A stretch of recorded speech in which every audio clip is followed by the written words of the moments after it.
नमस्कार, आप देख रहे हैं दर्श न्यूज। मैं हूं आपके साथ रितेश शर्मा। बहुत पहले एक गाना आया था, दिल्ली का कुतुब मीनार देखो। इसी तरह से ऋतु जायसवाल शिवहर में एक गाना गुनगुना रही है। वो कह रही हैं, जनता के हौसलों की सड़कों पर धार देखो, शिवहर बदल रहा है, चश्मा उतार देखो।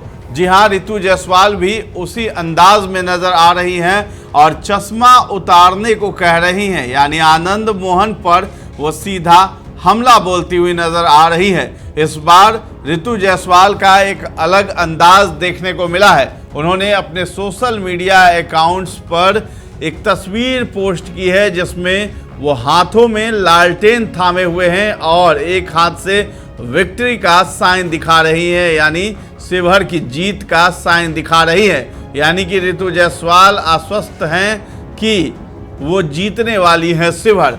तो शिवहर की लड़ाई काफ़ी दिलचस्प है क्योंकि आनंद मोहन की पत्नी वहाँ से लवली आनंद जो हैं वो लड़ाई लड़ रही हैं, वो भी ऋतु जायसवाल के खिलाफ। और ऋतु जायसवाल राजद की कैंडिडेट हैं और वहाँ से पूरा दम्भ भरती हुई नज़र आ रही हैं और लगातार क्षेत्रों का दौरा कर रही थी। तो कल हमने आपको दिखाया था कि किस तरीके से बुलेट की सवारी कर रही थी ऋतु जायसवाल। आज जो है गाड़ी के सनरूफ से निकल करके, यानी छत पर से, और हाथों में लालटेन थामे दिखाई दे रही हैं ऋतु जायसवाल। और वो एक मैसेज देना चाह रही हैं कि देखिए, शिवहर की जो जनता है सड़कों पर धार देखो, शिवहर बदल रहा है, चश्मा उतार देखो। तो आनंद मोहन पर सीधा सीधा हमला बोला है क्योंकि आनंद मोहन बहुत ही शौकीन हैं काला चश्मा लगाने के, और वैसे भी वो चश्मा लगाकर ही हमेशा रहते हैं, इसलिए ऋतु जायसवाल ने यह हमला बोला है।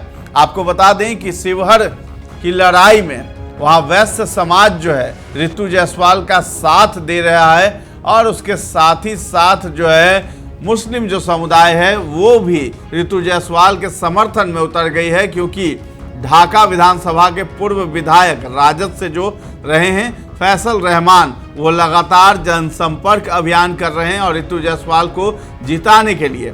इसके साथ ही कई तस्वीरें भी आई, वीडियो भी आई जिसमें ऋतु जायसवाल उनके साथ पीछे बाइक पर सवार थी और क्षेत्र का दौरा फैसल रहमान करवा रहे थे। तो शिवहर लोकसभा क्षेत्र का दायरा काफ़ी बड़ा है, 6 विधानसभा सीटें हैं। हर जगह ऋतु जायसवाल हर प्रखंड में जाती हुई नजर आ रही हैं और इस बार जो है अलग अंदाज में दिखाई देती हैं। कभी नेताओं को लेकर के काफ़ी गुस्सा हो जाती हैं, कहती हैं कि आपसे जो भी नेता बात करने आए तो आपसे ज़मीन पर बैठ करके बात करें। अगर ज़मीन पर नहीं बैठता है, उनके लिए कोई तंबू टेंट लगाने की जरूरत नहीं है, उन्हें कहिए कि जमीन पर बैठे, नहीं तो चलता बने। नेता की आदत आप लोग खराब करते हैं। पंखा दो, पंडाल दो, कुर्सी दो। गरीब का नेता है, जमीन पे बैठ के बात करोगे तो करो और नहीं तो चलता करो। तो ऐसा ऋतु जायसवाल कहती हुई नजर आ रही है। तो कभी कभी दुख दर्द जो है गरीबों का वो भी सुनती हुई नजर आती हैं। कभी किसानों से बात करती हैं, तो कभी गरीब जो दुकानदार हैं उनसे बात करती हैं, तो कभी घर में जा कर के कामगारों से बात करती हुई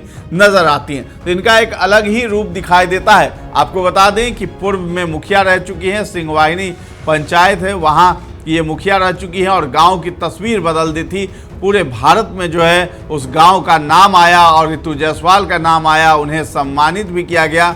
ठीक इस बार भी जो है ऋतु जायसवाल दम भर रही हैं कि शिवहर को पूरे हिंदुस्तान में नाम करना है और बुलंदियों पर ले जाना है और शिवहर का विकास वो करके रहेंगी। और वो जब सत्ता में आएंगी, यानी कि उनकी जो अगर वो सांसद बनती हैं, तो बहुत कुछ जो है विकास का कार्य शिवहर में होगा जो कि थमा हुआ था। और एक तरफ वो आनंद मोहन पर गरजती हुई भी दिखाई देती हैं। आनंद मोहन पर वो हमलावर रहती हैं, लगातार उन पर हमला करती हैं। और इस बार भी एक अलग अंदाज में देखा गया जब वो बोली कि देख लीजिए, अगर आप ऋतु जायसवाल को चुनेंगे तो यहाँ बेहतर जो है सांसद आपको मिलेगा, नहीं तो तैयार रहिए, जितना कमाइएगा उसका 10% जो है शाम में आनंद मोहन को देने के लिए आप तैयार रहिए। तो वही बोलती हुई नजर आ रही थी ऋतु जायसवाल कि आप यहाँ आनंद मोहन को चाहते हैं या ऋतु जायसवाल को। और जंगल राज तो आनंद मोहन के राज में आएगा, मेरे राज में तो बहुत ही सुख सुविधा यहाँ होगी। और 4 जून को जो रिजल्ट आएगा उस पर भी कह रही हैं कि अगर मैं सांसद बन गई तो शिवहर में उसी दिन के बाद से मैं काम करना शुरू कर दूंगी। तो काम के लिए वोट मांग रही हैं। एक तरफ आनंद मोहन, लवली आनंद, वो प्रधानमंत्री के चेहरे पर चुनाव लड़ती हुई नजर आ रही हैं। फिलहाल इस खबर में इतना ही है। आपका क्या कहना है इस वीडियो पर? ऋतु जायसवाल और शिवहर को लेकर के आप क्या सोच रखते हैं, ये सब हमें कमेंट सेक्शन में जाकर के जरूर बताएं। और हमारे चैनल को अब तक सब्सक्राइब नहीं किया है तो कर लीजिए। धन्यवाद।